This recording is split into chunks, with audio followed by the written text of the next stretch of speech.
Well, good morning everyone. Thank you for joining us on this franchisee panel, and first and foremost thank you to my panellists to my left here. So before we get started, maybe if you wouldn't mind Nick kicking us off, just a bit of introduction of yourself and a bit about your career in hospitality, and then we'll move down the line. Okay, Nick Bogart, come for Resort Blue Pacific, beautiful northern beaches in Mackay. Started in the industry in caravan parks. I've probably worked in this industry for about 38 years. I've sat in Anthony's chair for a different company for many years and did sales, marketing, quality assurance, all that sort of stuff. And then decided to make Kath work a bit more for her living. Drew her into the business, and I'm on my way out. I'm not a gardener, and Kath runs the business. So that's I sit on the board of AAOA, the advisory board in Queensland. I'm a director of Mackay Tourism. When we were talking about taking on roles in your local community, it's a great way to get to know lots of people and to network and get people into your business. So that's my story. Thanks, Nick. Alicia. My story is nowhere near that interesting. My name's Alicia. I manage Breeze Mooloolaba. I've been in the industry for just over 20 years, working in various properties, always on the Sunshine Coast, from working for LJ Hooker as a property manager to running a couple of 4.5-star resorts. So I'm just in a managerial role. I work for a wonderful gentleman that has the management rights, and he's just been such an amazing mentor to me, so I've learned a great deal from him, and I'm really blessed to work with a great team. Kim being my assistant manager. Yeah, that's about it for me. Excellent. Wendy. I'm Wendy Lester. I'm from the Quality Hotel Wing with the Gateway. I've owned and operated it for about 27 years with my husband Peter. So we live on site, so pretty hands-on operators, so it's a long time for living on site. We also had 2 other properties, which we've just recently sold one.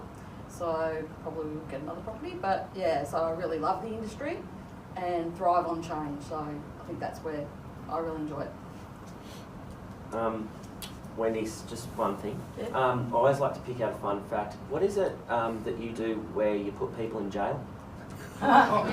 What's that? I'm a position bail called? justice, so get calls in the middle of the night, and then you go down to the local police station, and if someone's been arrested, you'll either, it's a higher end crime, so then you'll either remand them or you'll release them out on bail to appear at court. So do that. It's voluntary, and you have to do 120 hours a month. Wow. And it's not paid, so yeah. Cool. Thanks. Jeff. My name's Jeff, and I work for LivePort Australia. LivePort is a wireless technology company, so we are all things Wi-Fi. Based out of Torquay, Victoria, moved here 8 years ago from Canada, and me and my wife live in Canada, or live down on the coast, and yeah. Good one. All right. Well, thank you. So we've got a few topics, but cannot stress enough we want this to be interactive with all of you. So don't be surprised if I throw something at individuals in the room, but if you have something to share or a contrary opinion, we absolutely want to hear what you have to say in this session, because we had a very lively discussion in Adelaide, and I expect with this group of folks, we'll take it up another level, so pressure's on you. So the first topic of discussion is Airbnb. And Nick, given your position on the AAOA board, I'm sure you'll have a very strong, firm belief. So I guess the first question is, what are our thoughts on it? Do we see it as a threat to our business? Are they our direct competition? I don't think they're our direct competition. Are they a threat? They're a competitor. Look, it's one that's not compliant with any regulations, and I think from all of our perspective, that is an issue. We all pay hefty fees in licence fees and all that sort of stuff, and make sure that we're compliant. Airbnb is not going to go away, and it's a real issue for state governments and local governments to grapple with, and they just can't seem to get their act together with that. Counteract them we can. It's really interesting because an Airbnb can be run by anybody that has no idea of safety standards bedding standards or of any of that sort of stuff, and that's really, you know, where we're being in our industry, and as we come together, where we set certain standards, makes for a great guest experience. Whereas Airbnb, that can't always be said, Yeah. and safety is a really big issue on that one. Yeah. In your neck of the woods, Alicia, is there much Airbnb activity? Yes, there is, and in fact we've got 2 within our complex that are run by external agents that are Airbnbs. We find it's really interesting the clientele that we get that book with us, whether it be on an OTA or our direct website, is very different to the clientele that comes in through the Airbnb platform. And we've sort of delved into that a little bit, and we're like, is it a different demographic? Is it because Airbnb, I find the younger generation tend to be more familiar with Airbnb, so we get a lot of bucks parties and things like that that we wouldn't get booking through us. And again, just on the back of what you've said, I just think all we can do is offer a completely different experience to what they're getting booking through Airbnb. Like we're there, we're on site 24/7, you know, in one form or another.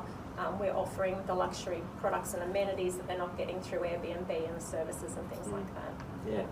I mean, Nick touched on it, and I've had a look at each state around legislation and you know, from a legal framework, what is there, and Queensland in particular, and I'm reading it here because I haven't committed it to memory, but really Airbnb customers are held to body corporate bylaws, but that it only stretches as far as the actual common areas of the building.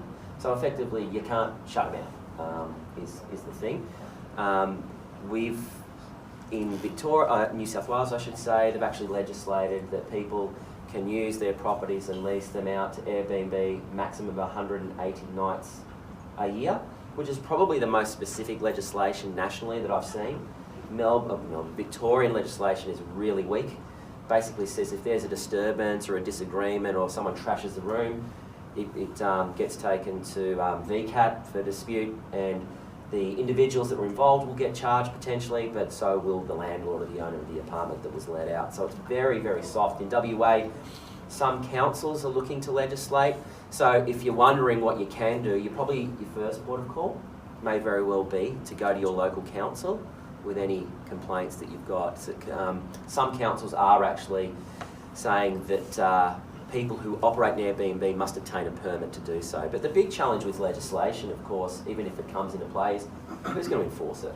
And that seems to be the biggest problem in councils. You can, a lot of them don't have any regulation formulated they can work with, and they don't have any staff to actually police it. They will act usually on complaints. Certainly in Queensland that is the case, and LGAQ here in Queensland is about to come out with a policy apparently.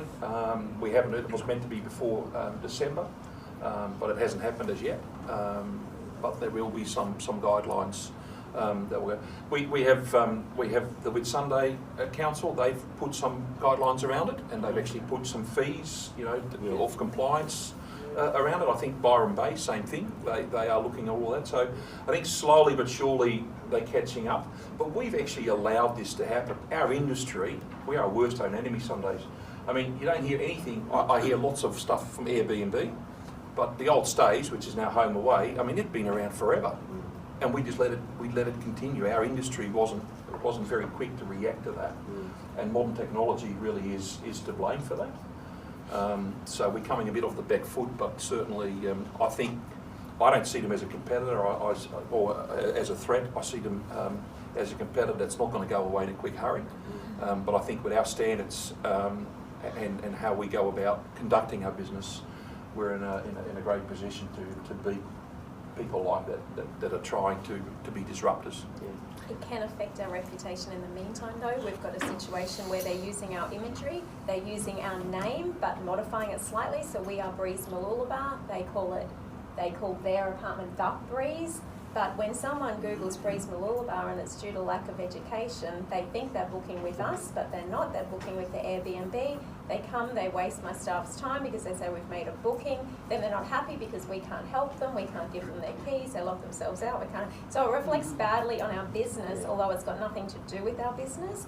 And we've even had them go onto TripAdvisor and say, like they've acknowledged that I know we haven't booked through the company, but this is our experience, and still gave us like a 1 or 2 star rating, and it's like, give us a break, it's got nothing to do with us. And then going through the process of trying to get that rectified is just almost impossible. So it can still reflect badly on us. Just out of curiosity, what was the price difference between them and you? Constantly complete, or were they new level? They do closely watch what our rates are. However, recently we had a situation where it was like $450 for 3 nights. So it was, and that's where we knew it wasn't us, because that was the question we asked: how much, what rate are you seeing online? But it's hard when they're using a very similar name in our imagery to differentiate between the two. And it is a lot harder in management rights, which our property is as well, rather than a property itself. We've actually put some stuff on Airbnb. You can't beat them, join them. It is a cheap platform. If we get 2 bookings a year through it, and you're mentioning a different public, it is very much a different public. So yeah, that's what we said. Do you think Airbnb is more? I read an article recently that they're more long, like they're longer stays than what a hotel is. So I know with us in Canberra, our average stay is like 2.2 days. Whereas an Airbnb is something like 4.5. So it's like a different market, I guess. The ones that we've been tending to get is people that they're painting their house and need a week out. That's the sort of people we've actually not been attracting travellers or people that are on holidays. Airbnb is really going after the corporate market though at the moment. There's no doubts about that. We know that we've lost some corporates to them, be it doctors or different people coming for different residential things. But they will increase their tempo on the corporate market in the next 12 months, I think, significantly. You're right. They created a program called Airbnb for Business, and you had to have certain facilities, namely a study nook or something where you could have your laptop, a certain level of Wi-Fi as well. It's an interesting one, and maybe we'll jump back a step. And you've already sort of preempted it, Nick, but there was, Paul Constantino, the head of Quest, came out a couple of weeks ago on the Fin Review and said, why are we getting our knickers in a twist about it? Are we not just better off embracing it as a distribution platform? So I'd be interested to hear what any of the hoteliers in the room think about that. Are you listing on Airbnb currently? Would you? Do you see it as a valuable platform given it's a 3% commission? Or are you like, no, I'm not going there, that's the devil's playground? Anyone got? We've been on it since it started. We've had 3 bookings. Our cancellation period is always 48 hours. They can't come to town and want a cheaper one. We get very little because we're too dear. But we, in the hospitality industry, are working with our councils to try and get a level playing field. And the thing is, you get a corporate in them, say they've got no smoke detectors, there's no compliance, they're not paying commercial rates, they're not paying commercial insurance. And just tell them what they're not paying. Because that's our advantage, that we're legal, we're set up, and we're in the right zone. And a lot of towns haven't got them in zones. And those are the sort of things that you have to push your council for. We have to embrace it because they're there. They're not going to go away. But we have to have them at the same compliance cost as us. I think that's what everybody's arguing. So insurance, so compliance, RCD check, birthday safety, all that sort of stuff is extremely important. But councils will run a mile because they just do not have the staff. And we're saying, well, if you charge the right fees as per your zoning requirements, you should have funding, you should have people that should be able to police that. So it's an interesting one. And the other one they're doing is Airbnb hotels now. So they're going curated number of hotels, going to small boutique operators and say, do you want to be on our platform? So, yes, sorry. Hands. The other day here that the ADO is checking everything out. So I would say a lot of private ones will fall out of the business in that process. When the ATO comes looking for tax money, And compliance with all the rest of that. Anybody else put any of their rooms on Airbnb? We've got a 2-bedroom suite that we put on there, not our other rooms, but we've got one 2-bedroom suite, put that on. But I think we've had one booking and then they cancelled. So we haven't actually had anything eventuate from it. I don't know why. I don't know if it's because it's associated, but you obviously Google and then you see the property is a motel. I don't know if that is the case, but nothing's really come from it. In my small country town, all my competitors are on it, except for myself. Yeah. And there was one little small hotel with about 8 or 9 rooms, and someone's bought it, and now they only sell on Airbnb. That's their whole platform. They've got 8 little rooms, they live on site, and that's like running a little hotel, no fees, no anything else. Interesting. But a lot of it's run on price. We actually took back from a residence that's not on our property, but it's annexed onto our property. And the lady had actually rented one of the rooms out as an Airbnb. She was overloading it with too many people, so fire regulations went out the window. When we took it back and had to clean that property, we had to clean that property because what she was charging wasn't covering any clean. Like it was dirty. It was like, and instantly we've actually we've rehired that now, and we are getting probably about $40 to $50 more a night for it. And we set the standards. What does a person know that just hires out a room or whatever about bedding and bedding comfort and all that sort of stuff? They don't. They're not very educated, and I think that's where we've got some great strength as being in a franchise situation whereby we do set standards. We do have quality assurance done on our properties. So I think we should be able to stand up on our own 2 feet on the quality alone.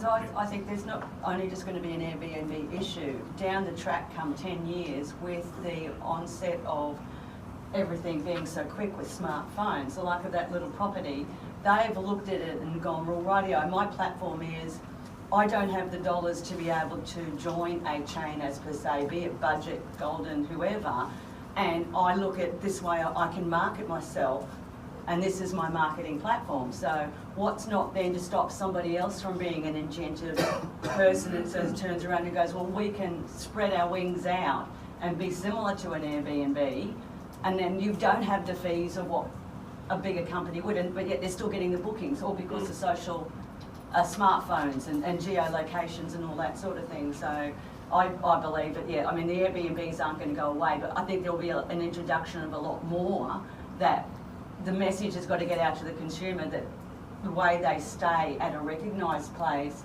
is much safer for them. Because there was a case of I think it was a government employee fell over and tripped in a house that was Airbnb, and he then went back to work and tried to claim that on his workers' compensation. They went, no, stuff you.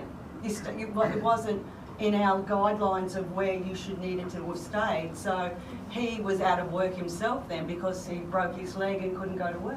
So yeah, the government sector is not allowed in Queensland, is not allowed to stay in Airbnbs because of the safety issue. And we've used it in our arguments with the tourism minister here in Queensland and said, well, if you don't deem it safe for your own employees, why are you letting this go rampant? It's really kind of quite interesting. And that's why I think once the legislation will come out, it'll be, here in Queensland, it'll be okay. But yeah, we're still sitting there waiting on it. The other issue is too, with Airbnb and the underinsurance, you just got to wait for a Childers to happen. Oh yeah. correct. And when that happens, government will step in pretty quick, smart. Too late then. That's a knee-jerk, isn't it? That's because it has ramifications for the whole industry. Yeah. That's the issue. And then there's the issue of reviews and stuff that you're mentioning, where a credible business, all of a sudden, in the eyes of everybody, gets pulled down, but it's not even. We've had the same instance whereby somebody did that and and gave us a 1. I mean, that just decimates your scores on any of the review sites, and it had nothing to do with us. So. We had a case in Christchurch where there was 10 Indians in a house, went on fire, the door was locked. It was only basically one of the kids went out and opened it from the outside. It could have been 10 perished, and it's going to be that sort of thing that's going to wake the governments up, and we've used it heaps of times that they don't want to know. But also, most people here have had people from Airbnb who would be disgruntled because it wasn't clean and tidy come to their place.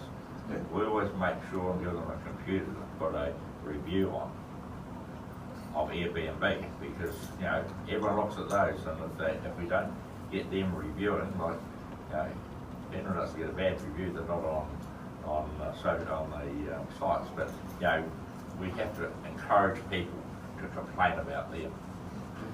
A lot of them will complain and do nothing, but we always try to get them to put a complaint on social media so everyone can see it.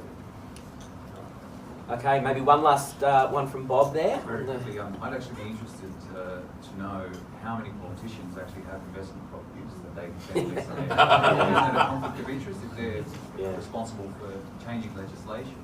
That should be fully disclosed. I know for a fact in WA politicians stay at Airbnbs. It's just ridiculous.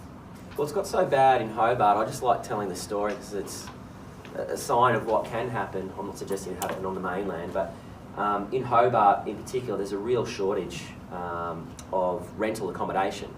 So Hobart City Council is actually going to landlords and saying, we'll give you anywhere between $10,000 and $13,000 to encourage you to put your property back on the long-term rental market and take it off Airbnb. So that's in addition to whatever rent they're going to get paid. That's how bad it is there, you know, and that's just a sign of what can happen when these things sort of are unregulated and run rampant. So, just one other point. We have a nephew that has a holiday house on the south coast. He rented it as a long-term rental, and the tenants actually converted it into an Airbnb. Sublet. Sublet does It's not happened in a couple of instances. Happened in Victoria as well. That can happen, and you're not insured because it's all right, I get a sense we could keep going with that one, but there's plenty of other things to discuss. So what I now wanted to ask and have a chat about was the customer. And it's up to you guys and anyone else in this room whether you want to segment them out. So what I'm asking is, have you seen a change in the type of customer you are getting, or what their needs and wants are, what's important to them as part of their stay? Has that evolved over time? Are corporates asking for something different now to leisure, or are they kind of morphed into no, they're all the same kind of guest? So it's a very open topic, but you know, I guess technology plays a part in all of this too. So what about, we'll go reverse. Wendy, what have you seen with your client base? Clients have definitely changed pretty dramatically. It's the way they interact with you, the way they go about anything. So for me, we're all sitting in a room now, we've all got a bed and a pillow in a room, we've all got a bathroom. So we're all selling the same thing, if it be fancy or non-fancy. But when somebody comes into your hotel, how do you exceed their expectations? Because they've got a pillow and a bed at home, they've got a bathroom. It used to be you have a really big TV and you had a spa in the room, they go, oh wow. Well now they don't want to use the water, they have got a bigger TV at home, they've got faster running Wi-Fi at home. Sorry. So now, the only really way that we see that we can do it is exceed their expectations with customer service. Yeah. And you certainly remember that. So if you're on the road 4 nights this week, you're staying 4 different towns, and then you go to leave and you think, wow, that stood out for me. So I'm selling the same thing as everyone else. So we work super hard on that. Like, our likelihood to recommend are fairly high because of that. And it's just about recognising a guest. That's really important for us. It's about giving them everything that is important to them as a person. So I had a lady the other day on the day who said, oh, on the breakfast buffet you had the same fruit or something, we have a piece of fruit you can take away, I wish you'd have a banana. So the next day I made sure we had some bananas there. So that sort of stuff is a lot more common now. Like, oh, I wish you had a moisturiser. We don't put moisturiser in all our rooms, but now we've got a flag, if this lady stays, a little moisturiser goes in the room. So, you know, those sort of things, they're not super expensive, but it's about picking up what people's needs are. What's important to you, me, everyone here is completely different. So we all have different needs, and so it's about finding what that is and working really hard. Yeah, that's good. I mean, some other examples, I talk about it a lot, but it's just a really cool story. Even what you do at Siesta.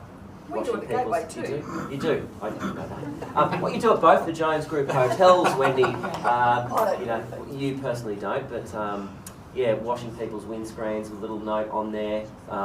Welcome drink, I know at Siesta. Apologies if you do it at Gateway. Yeah, but, we do, thank you. There you go. So those sort of things make a difference. Well, we had a man the other day check out and he said, oh, he was really cranky with the girl in reception. And she's just like, he said, oh, I haven't had my windscreen cleaned this time. That's trouble. I've never heard this before. The girl said, Well, actually, they start down the other end because it's only 20 past 7. Yeah. So if you really want it cleaned early in the morning, you're going to leave early. If you park down that other end, you're definitely going to done. So then he goes back to his car because he checks out. Goes down, and the guy's cleaning his windscreen just by happened to think. And then he come back inside. He said, "I'm so sorry." He said, "It's actually been done while I've been there." So it's that sort of thing that now they're relying upon it. How good is that though? Because it's recognition that it's sort of value on the day. Yeah, that's right. It's become your thing. Yeah, absolutely. You know? So, what about out here? Any stories about nifty things you do for your guests that help you establish a point of difference? Given that hotel rooms are hotel rooms, I guess at the end of the day. Anyone got any cool stories to share? Jake. I think the biggest thing is, as you said, we all have a bed, a bath, a pillow, and everything. It's all about making the experience what they're after. Like younger demographic people, let's be honest, the only thing they want to do is they want to have a cool photo they can put on Instagram. Look what I'm doing, this is where I am. It may not be actually what they're really doing, but let's be honest, we live by our mobiles and we live on, look at that photo from the balcony or that, hey, I'm having ice cream on the beach, or I'm doing, they want that experience, and it's being able to offer or know where they can have that experience that makes us different. Yeah. And do you have your own, and Laura can correct me if I get this wrong, Snapchat filter? We don't do Snapchat, but we do Instagram, and it works really well for our property, obviously with the location, but it's that aspirational sort of aspect, is they want to stay and they want to open the curtain and banging on the beach, and I can share this with all my friends and hey, look where I am, and then go downstairs and have a conversation with the front desk and the housekeepers, and that's the personal touch. Yeah.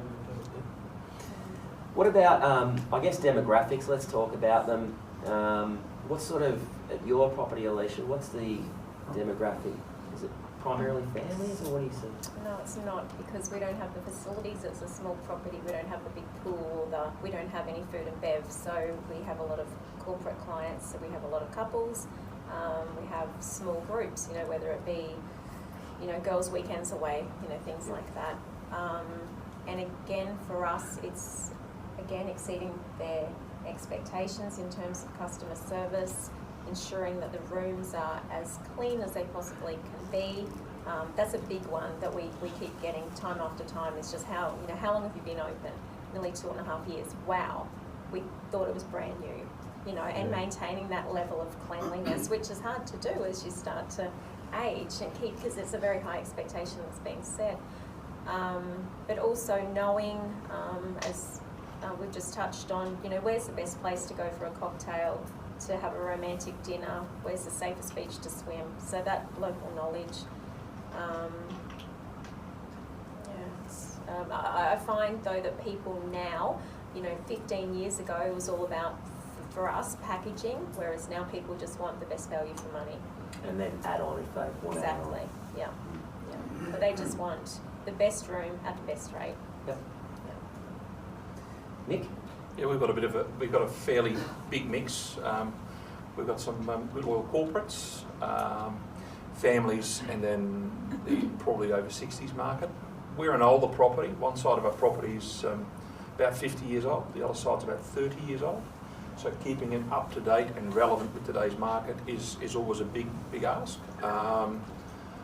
But we come through a fairly torrid time in Mackay where I think it was a major downturn, so we use that time to refurbish the bathrooms, the kitchens and all that sort of stuff. I know that's always hard when there's not enough cash coming through, but it does mean that it puts you in good stead for when times pick up, which is what's slowly happening now. And it's amazing what, we put all new beds through, and yes, we used the bedding standards that you guys have now put together, and we went for the beds with 10-year warranty and stuff like that, and the feedback is phenomenal. So and that's from everybody. The social media stuff, having data or having USB ports and all that sort of stuff. Corporates that really want good lighting on their desks and stuff is really important. But it's the personal stuff. We're in a relationship, so no matter what we do, it doesn't matter. And I think we're very lucky that being only a small property, Kath and myself are at that front desk, most of the time. We don't really run with staff. But if you do have staff, it's empowering your staff to do the things that you do. That's usually where we fall down on consistency, where you don't empower your staff to make a decision. I hate indecision. I would say when we used to, when we came through a period where we had a conference centre, we had restaurants and all that sort of stuff, and I used to say, no matter what you do, just make a decision. I don't care if it's the right one or the wrong one. You do what, and then back them up. And if they make the wrong decision, great. Don't howl them down. Just sit down and work your way through it so they can learn from it. If they make the right decision, you're on the winner. But you know, make sure you empower your staff to do all the things that we see there as a group. Most of us are owners and probably managers, and if we do have staff, we need to ensure that they do exactly what we would like to be done from a service perspective. Yeah. Yeah.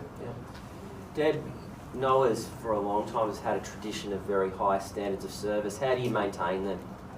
We have our 2 metre rule, which is really important to us. So it has been for a long time.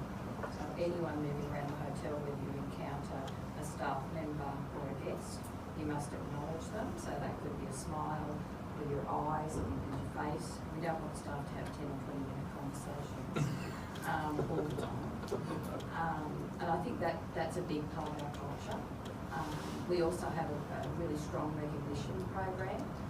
We have our newsletter that goes out to our staff each week, and testimonials are in there. Staff are always recognised and rewarded for exceptional service. So I think they're the main things that we do. We're seeing an increase in leisure clients, and we believe our social media activity has a lot to do with that. And we put a lot of time and effort into that, and Jack's very good at managing that. But the number of photos you get up there, like we're 300% above, on average, above our competitors for images that are out there in market. So I think that helps us, and we score very highly on the service, as you know.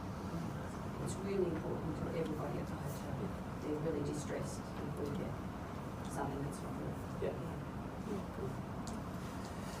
So what about the guest, and maybe we talk some tech, or Jeff out there all alone.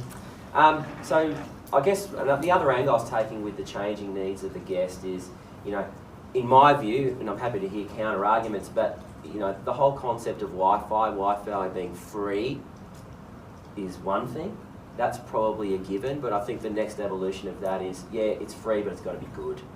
You know, in this hotel, for instance, yes, you get free Wi-Fi, but it's only at a speed that is suitable for browsing the internet and getting your emails downloaded. Stayed at the QT over the weekend, exact same experience there. It was only free if you wanted the thing that's closest to dial-up, and then if you wanted to stream, you had to pay for it. So Jeff, what are you seeing from a hotel point of view when it comes to Wi-Fi? There's been a huge change in the last 3 years in hotel technology and what's coming and what's here at the moment. And so part of what I do and what LivePort does, we attend HITEC every year. So we'll go down into the United States and go to the big hotel technology convention. There's thousands of booths, and everyone's got on offer what's the latest and greatest, what's coming to the hospitality, different trends, and hearing different people speak of what's coming. And it's pretty amazing of what's coming down the line for hotel technology. But I feel like we're still stuck kind of in the old, we're just thinking about what guests are bringing to hotels and what guests want to do. Whereas there's a lot of technology that hotels are starting to bring themselves into the property. And the biggest thing is making sure that you've got the proper infrastructure for that. That's why certain standards for bigger properties are so strict. For IHG, you're only allowed to use one brand of wireless equipment. It has to be Meraki wireless equipment. That's it. That's all you're allowed to use. You also have to have heat mapping done throughout the entire building, which means that we, as wireless engineers, we have to measure every single wall in the hotel.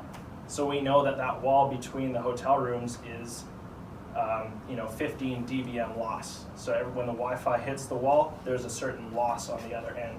So we have to figure that out for every single room, and then we know how many wireless access points, where to put them, and once it's done, then we have to go in and do a validation. So complete heat map of the property, just to see and hand off a report saying it's done. So that's what IHG is. It's the standard, we have to do it. Marriott has just said in the last month that there has to be a wireless access point in every single room. So across every one of their properties in the world, wireless access point, every single room, and they're only allowed to use Aruba, Ruckus, or Meraki. So they basically give us a rule book saying, these are the rules, we want 3 quotes, and you have to use this equipment, has to be done this way, thank you very much, Yeah, so just the standards in setting up the wireless network is just becoming so intense because everything is running off the Wi-Fi. Different technologies are coming, and I'll speak about it. I've got a bit of a presentation, but yeah, there's just a lot of stuff coming that all runs off the Wi-Fi. It's really interesting you mentioned IHD. We stayed at a property at Century Cove over the weekend, and your CP stuff, we remember with them, and like from a signing perspective, my membership number, if I punch that in once, I stay at any of their properties, no matter where I am, it automatically comes up. So that was a great experience. Here it's as you're saying, it's very slow. I think in the country we have some issues still very much NBN related. We have major issues. We were without internet and data for like 12 days over Christmas. That is still and we get held down. We had a particularly low score of about 6.6 on our review sites on Wi-Fi, and we had a look at that and had a look at how we could improve that. And it's probably a bit harder because being a management rights property, we sort of got to find the right solution. But we found out a lot of our stuff on our beachfront, which is a big seller of our property, where people go to experience the beach and sit there and do all that sort of stuff. But Wi-Fi was absolutely hopeless out there. We weren't really aware of that, so we've just gone and installed a second system just for that area to cover that, and hopefully our scores will come up. What we're looking for is a complete integrated solution that will do. I want to get rid of Foxtel because it's a dead loss to us. It's rubbish. But I've got to have Fox Sports. Yeah. So I know that they've just done a deal with Telstra, and I'd love to get especially from a choice perspective. And you're saying like they're handing down the standards because they want consistency. All our clients want consistency, and we're all using different stuff. But to try and keep track of the technology at a reasonable rate, because the other thing is, you don't want to be paying, hundreds of thousands of dollars on getting this done. So something in a bulk buying deal that we could have access to that would include, Wi-Fi with unlimited downloads, and unlimited apps. We have families that come in and, 2 kids, they got their bits, and then mum and dad got their bits, and, just one voucher for one session per unit won't do. They want all of that, and that's where everything's going. They want to hook into the TVs and do some of the streaming and stuff. So, certainly from Blue Pacific's perspective, that's what we're looking at. If you can tie it in with something with your CP membership, again, it's something that ties into something that gives value back to some of that sort of stuff. So it becomes a key to everything else. So I don't know whether there's any of those sort of applications, and we could probably talk about this for... Yeah, equipment and hardware, I think, is really important. So making sure you're getting, enterprise-grade wireless. But the biggest thing and the biggest challenge we have is cabling, and that's, if you've got an older property that doesn't have any cabling, we can't do anything about it. You want amazing Wi-Fi, but you have no infrastructure. And so we'll give a quote, and half of it is going to be electrical fees, electricians coming in and core drilling through concrete and it's crazy, but it still needs to be done, And so my advice to you is don't just throw the quote out if you get one. Look at it seriously and maybe do it in sections. If you've got an electrician that's running a cable, maybe a light from one end to the other, have them grab a handful of, 10 or 12 Cat6 cable and drop them off as he goes along. There's just certain things that you can do to look to the future. Say you want to upgrade your Wi-Fi in 2 years, well, you're going to get a cabling quote, so run cables when you can. You're doing renovations, You've got the walls open, run cables. Just that's the lifeblood. That's the veins of a wireless network. I have a question. I'm not tech savvy in the internet thing, but with 5G rolling out, does that impact, say, our older buildings? Like we're one of the buildings where we're older, but when we have no cabling through it. Is 5G able to help with that at all? No, it's going to be worse because so- 5G.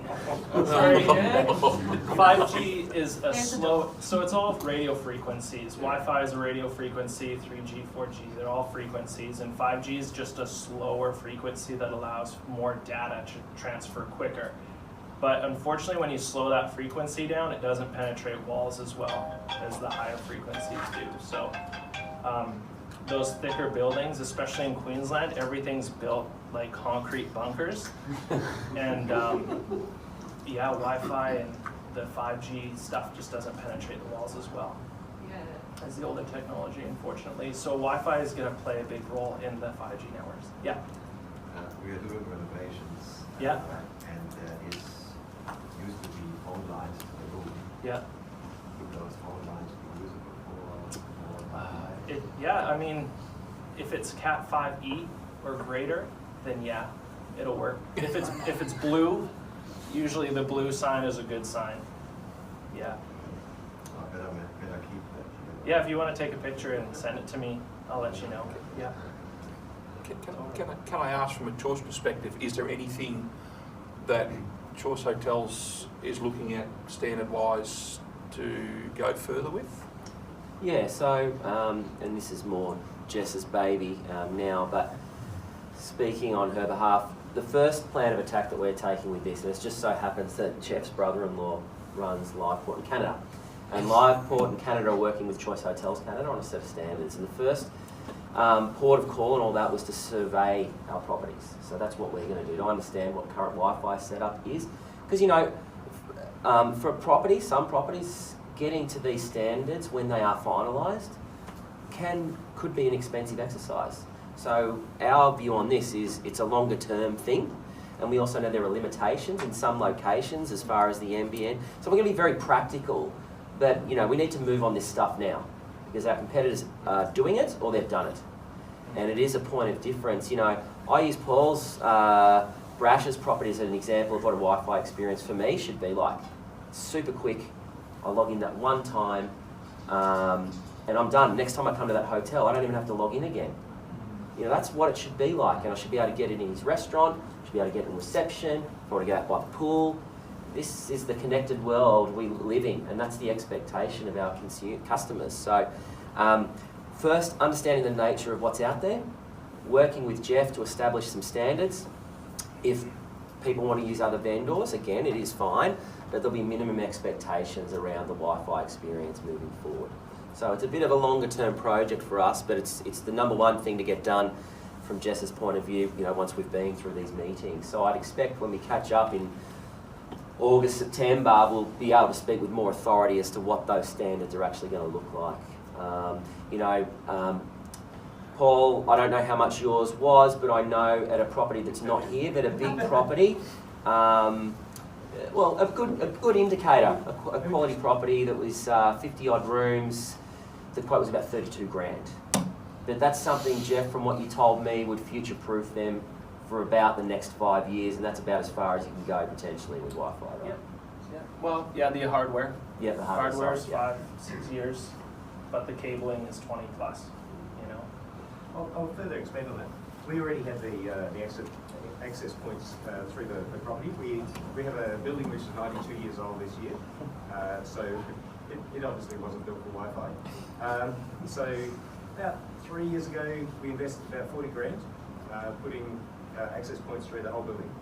Did heat mapping, the whole lot. We found with just recently upgrading our prototype rooms, we put double thickness ply and gyprock, and that didn't penetrate as well, so we had to put a couple extra access points, but that's okay. Recently, they ran fibre cabling straight past our building, so you know it's very good. We took advantage of that, put in 2 NBN connections, which I wasn't in favour of, but it's proven to be a success. I wasn't in favour of it because NBN has a bad reputation. I based it on what we experienced at home, not from a fibre business connection. So it costs us about $2.56 per connection per month, but that's a small investment, into guest satisfaction. It's been fantastic. I'll give you the password to bypass the G2X log on. We actually use that as building our database as well. So each person who accesses Wi-Fi has to put in their email address, where they're from, etc. So that's actually building our. Yeah, and that's clever, but it's that one time, right? Is it that one time? Exactly. Yeah. It's a good system. Yeah, I think the days of here's your ticket for your next 200 meg, they've got to be over. Because I'd be running a reception every 5 minutes because of how rich the content is online. You know, you chew through that data in minutes, really. Sorry, just yes. So the answer to your question, Nick, is absolutely. Yep. But it's almost be careful what you wish for because it's going to come with a price. I don't know. That's the scary part of Yeah. it. So we've got to figure out how we can set that at a level that's achievable and how we can set a level that's affordable, or come up with a method to get properties there sooner rather than later. Because we all want the same thing, but as you heard, there's a lot of big money.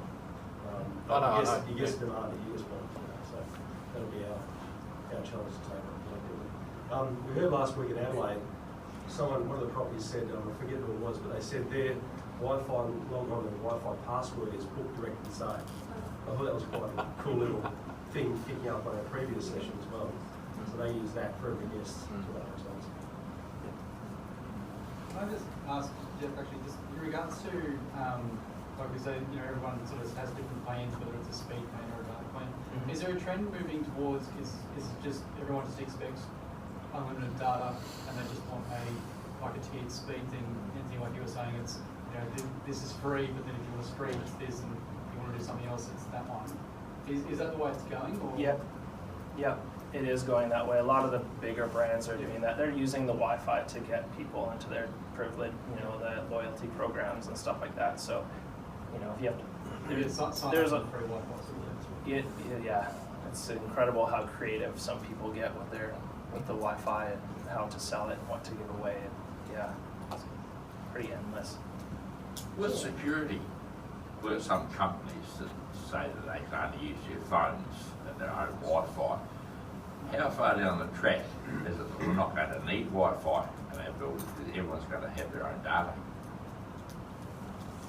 I don't think that's going to happen because I think hotels are going to be using it more and more to run their own business. There's a lot of things like casting and in-room entertainment and voice over Wi-Fi phones or VoIP phones, tablets in the rooms, and a lot of properties, businesses are using the Wi-Fi for their own, to run their own business. And so you can't do that if you're just using 3G, 4G, 5G. Yeah, the thing is, in 3 or 4 or 5 years' time, with technology changing, and it's changing, because every 2 years it doubles itself and stuff, are we looking at massive investments in the property for in 6 years' time when we come back here, that everything's on their phone, they don't need Wi-Fi, it'll run everything in the room. And it's secure. Particularly international guests will always need data roaming costs. Yeah. Something like that. That's right. And you've got a lot of properties putting smart TVs in now. They've got to run off Wi-Fi, so that they can log into their Netflix account or Stan or KO or whichever one it is. And what Jeff touched on too, that we see a lot of, and I think again this will be one of those things that will become an expectation, is if you don't have a smart TV, then at least give me the ability to push my content from here to there. Someone in Adelaide said, why would you worry about that? Like, well, I'm just watching your iPad. I know why, because I get a 42-inch picture up there. I'm not sitting there going, is that player again? That's why you want to do it. But and that technology's evolved a lot. It's not overly expensive as well. But I think these are the other things that will just be, why don't you have that? we've heard people say with Foxtel, the sport, if it wasn't for the sports, you wouldn't have it, and you know, because some of your clients like it. But I don't have to tell you how much that costs you per month. Imagine if you did put that money elsewhere, you know. Well, that's how we would like to allocate it. That's what's going to soften the blow. And Yeah. I know it's a major expense to upgrade and stuff. I think we had a quote from you guys, and it said right up there, and you sit there and go, well, that's what they expect. Our industry is really hard with their rate setting and things like that, because we tend to take on and have to change with technology, but we're too scared to lift our room rate. And sometimes that, again, comes back to how do we work that in so we can recoup the investment for ourselves at a reasonable rate. But it's the guest expectation. We happen to sort of like within you know, certainly in the Comfort brand, it's a real fickle market because they want everything for nothing. You're going to say to Hilton, you pay for everything. You know, it's a real strange sort of a phenomenon. But in you know, whether you're in an Econo Lodge or a Comfort, they seem to want the whole shop for nothing. And I go, yes, I can give you that, but your rate's going to be $5 dearer. And they go, oh shit. And that's, I think, a lot of us are grappling. In small businesses are grappling with that because you're trying to recoup your costs somehow on the investment. So yes, so if you can look at it from a company perspective and make sure that it's palatable to everybody, whether it be a 14-unit property to a 150-room property, you know, that would be good. Any other? Yeah, sorry, go on. I just want to say quickly on security. You mentioned security. There's a lot of hotels that are purchasing smart TVs and then hooking them up and allowing guests to log in to Netflix and things like that, which sounds like a great idea. But these smart TVs, it's not deleting that guest's personal information when they leave, and that could be a huge liability for you. So when you're doing or thinking about things like that, take that in and seriously think about it, that you should be able to erase the data every time they check out, and it should happen automatically, or you give them an option to Chromecasting as well. Don't just go out and buy a bunch of Chromecasts and plug them in, because that allows the guests to cast on any TV in your property, which you could imagine would be a nightmare. Putting all sorts of content on the room next door's TV, you know. So just think about things like that. Security, and things are getting so much more advanced with technology. You really have to understand what you're getting into when you're offering these new features. There is a way now though, isn't there, with Netflix, where they can be locked down? I thought I saw something on My Choice. Yeah. There was a brand, Harvey Norman has a TV that automatically turns the Netflix off from the previous guest. I thought that was up in the last month. There's some hospitality solutions.